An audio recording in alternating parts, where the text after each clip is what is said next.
Kita ini sering sholat tapi hawa nafsu kita tidak terjaga.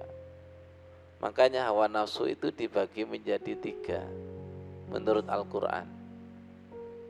Yang pertama, nafsu amarah bisu, nafsu lawwama, nafsu mutmainnah, radiyah, dan mardiyah.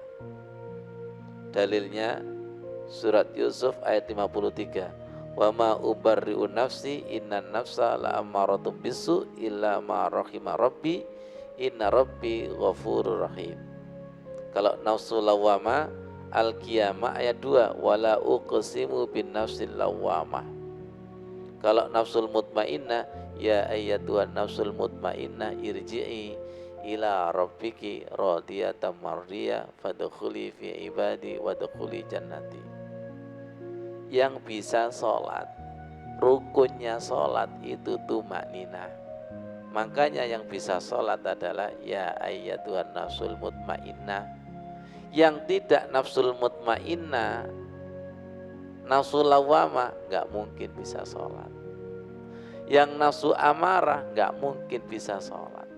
Orang yang sholatnya tergesa-gesa, penuh amarah, fisiknya sholat, tapi jiwanya tidak bisa sholat. Perhatikan, nafsul mutmainnah.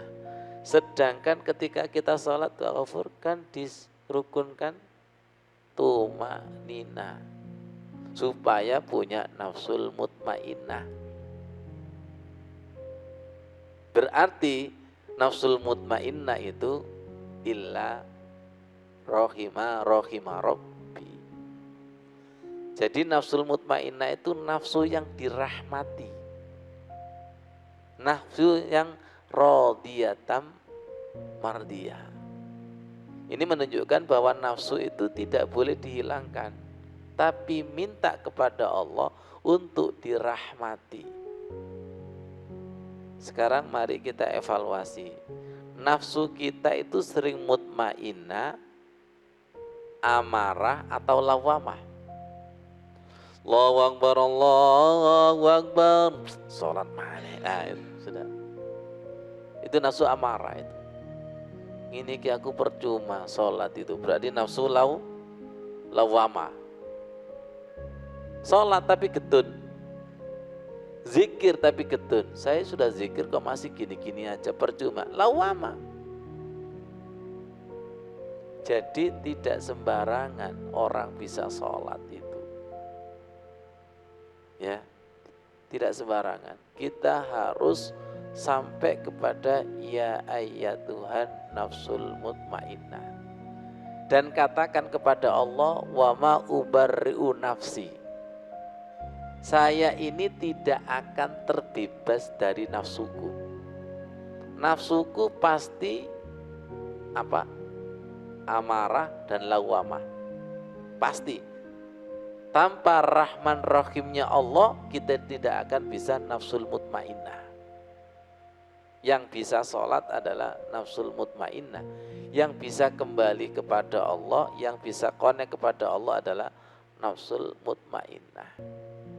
Banyak orang sholat tapi masih menggunakan nafsu amarah. Sholatnya tergesa-gesa, bacaannya tergesa-gesa, gerakannya tergesa-gesa, amarah semua itu. Gak bisa nar dibuat sholat itu gak bisa. Yang bisa adalah nur nafsul mutmainnah. Ya ayyatuhan nafsul mutmainnah irji'i ila rabbiki radiyatan mardiyah. Baik, ya Allah, kita berdoa kepada Allah Subhanahu wa ta'ala. Setiap kita membaca surat Al-Fatihah, kita kan selalu siratal ladzina an'amta alaihim. Beri kami petunjuk jalan seperti orang yang telah Engkau beri petunjuk. Seperti siapa? Seperti Nabi Yusuf. Nabi Yusuf itu digoda wanita. Ya, Pak Fauzi, kita kan nggak pernah sholat kemudian di depan kita kemudian ada godaan wanita. Semoga dipahamkan Allah Subhanahu wa taala. Jadi godaan kita adalah nafsu kita sendiri. Tunjukkan Masudin. Rojatum, kalian pulang dari perang kecil menuju perang besar. Ya. Kemudian sahabat-sahabat bertanya, apa yang dimaksud dengan perang besar? Rasulullah menjawab, yaitu perang hawa nafsu. Perhatikan di dalam surat Al-Ankabut, aqimis sholata inna sholata tanha anil fahsai wal munkar wala zikrullahi akbar. Roja'tum minal jihadil asghar ilal jihadil akbar. Perhatikan kata-kata akbar. Kata Rasulullah, kalian pulang dari perang kecil menuju perang besar. Faqila wa ma jihadul akbar, ya Rasulullah, apa yang dimaksud dengan jihad akbar? Faqala, Rasulullah menjawab, jihadun nafsi, yaitu perang hawa nafsu. Jihadil akbar, sholat itu wala zikrullahi akbar. Berarti di dalam sholat itu ada hawa nafsu yang luar biasa dan tidak bisa masuk tanpa seizin Allah. Wa ma ubarri'un nafsi, saya tidak akan mampu. Saya tidak akan mampu menguasai hawa nafsuku di dalam sholat. Saya tidak mampu menguasai hawa nafsuku ketika di depan harta, di depan laki-laki, perempuan, dan lain sebagainya. Nggak mampu. Illa ma rohima rabbi. Surat Yusuf ayat 53. Illa ma rohima rabbi. Kecuali dirahmati.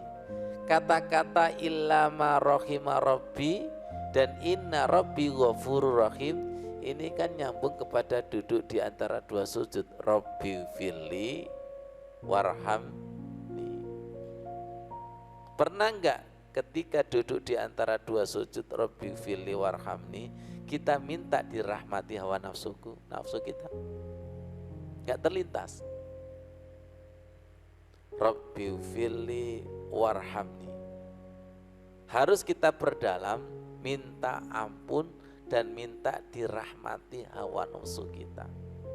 Yang sering didominan hawa nafsu amarah, hawa nafsu lawama, masuk kepada hawa nafsul mutmainnah.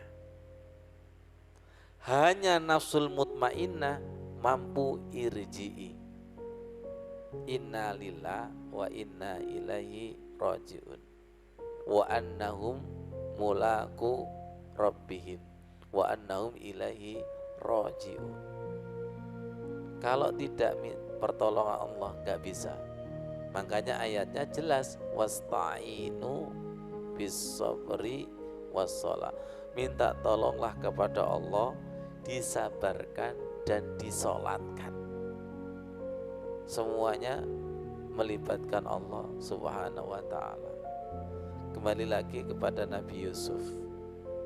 Andai kata tidak ada pertolongan Allah berupa burhan, pasti terjerumus. Ini loh, walaqad hammat bihi wa hamma biha. Sudah mau sama maunya. Hammat ini Zulaikha, hamma ini Nabi Yusuf. Kadzalika linasrifa anhu su'a wal fakhsa. Ya Pak Ghafur, inna sholata tanha anil fakhsa'i wal munkar. Nyambung gak? Sungguh sholat itu mampu mencegah perbuatan keji dan mungkar. Siapa yang memampukan Siapa yang memalingkan lina Allah, linasrifa itu kami yang memalingkan Yusuf untuk tidak melakukan perbuatan keji dan mungkar, yaitu perzinaan. Asli sholat itu hebat.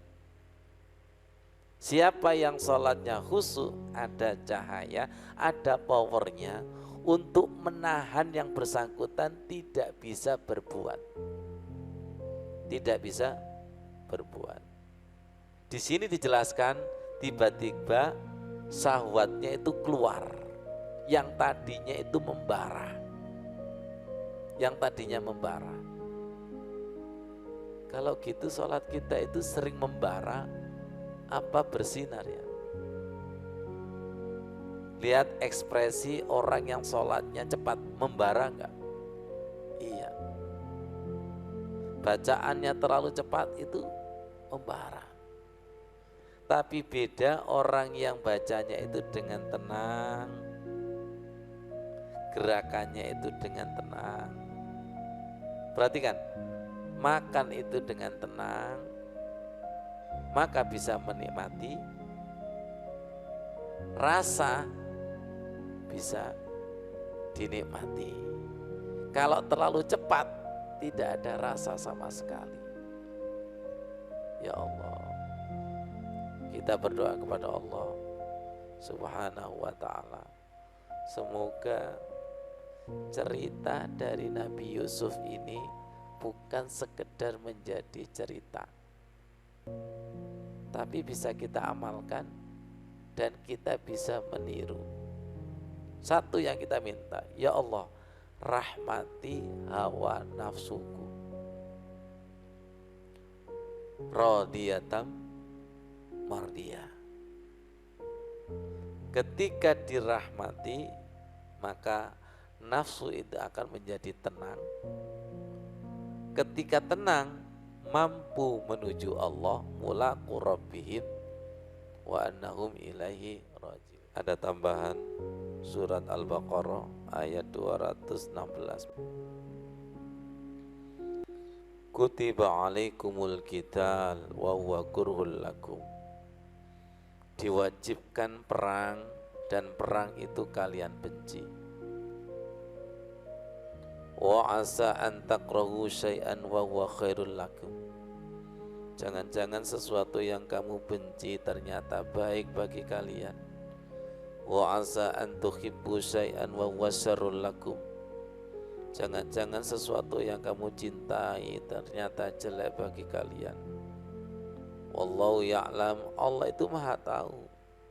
Wa antum la ta'lamun, sedangkan kalian itu tidak tahu. Tolong perhatikan. Surga itu diliputi oleh sesuatu yang disenangi, sesuatu yang dibenci oleh nafsu, surga itu. Sedangkan neraka itu diliputi oleh sesuatu yang disenangi oleh hawa nafsu.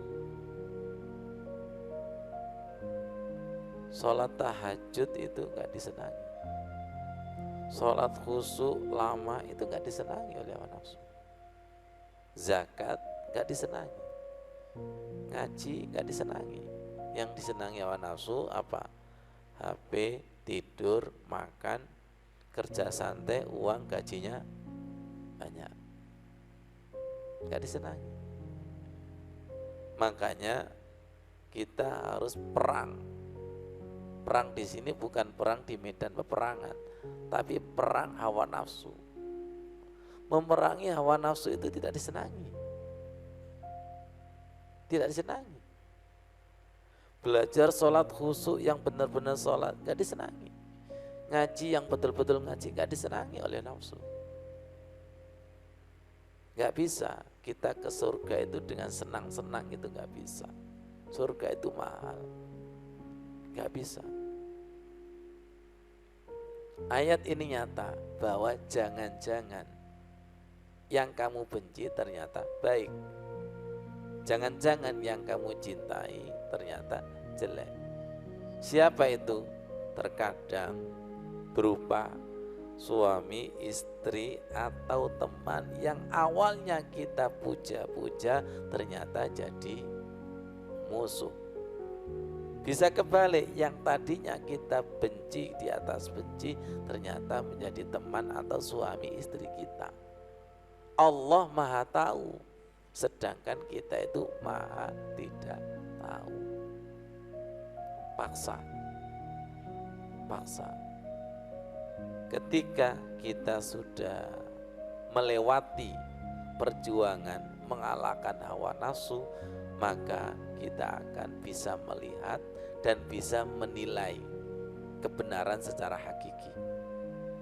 Rasulullah mengajarkan doa, Allahumma arinil haqqo haqqo. Ya Allah, perlihatkanlah yang benar adalah benar. Warzuqni tiba'ah, anugerahkan kepadaku untuk mengikuti kebenarannya hakiki itu. Wa arinil batila batila warzuqni jatinaba, dan perlihatkan adalah batil, yang salah adalah salah, dan anugerahkan kami untuk menjauhi kebatilan itu. Karena biasanya nafsu itu nggak mau ditunjukkan yang benar secara hakiki. Biasanya ditimbang-timbang. Ini kan mau zakat, dipikir-pikir, iman. Ketika uang belanjanya tinggal sedikit, akhirnya nggak sedekah. Ya Allah. Jadi ketika jiwa kita, hawa nafsu kita sudah nafsul mutmainnah, sudah radiyah mardiyah, maka mampu memilih kebenaran yang hakiki, mampu memilih sholat yang hakiki, mampu memilih rumah dan dunia yang hakiki, bukan dunia ini tapi akhirat, bukan sholat ini tapi sholat yang benar-benar sholat. Mampu memilih, dan memilih yang benar secara hakiki biasanya pendukungnya gimana Mas Udin? Pendukungnya sedikit. Sholat yang benar-benar sholat di masjid itu pendukungnya sedikit. Jadi kita belajar itu ibaratnya seperti naik gunung. Ketika berada di bawah tingkat syariat itu rame, banyak. Tapi semakin naik itu semakin sedikit. Audisi, eliminasi secara alamiah itu pasti akan terjadi. Pilih mana, nonton TV sama ngaji, pendukungnya banyak mana? Ya sudah. Rekreasi sama umroh banyak mana coba itu? Begadang sama ngaji, buka HP sama Al-Quran banyak mana coba? Ayat ini betul-betul nyata. Jangan-jangan yang kamu benci adalah baik, jangan-jangan yang kamu cintai adalah jelek. Sampai hari ini yang namanya menyesal itu di belakang. Setuju? Sampai hari ini yang namanya menyesal itu di belakang. Kata Allah, kamu itu kemeru.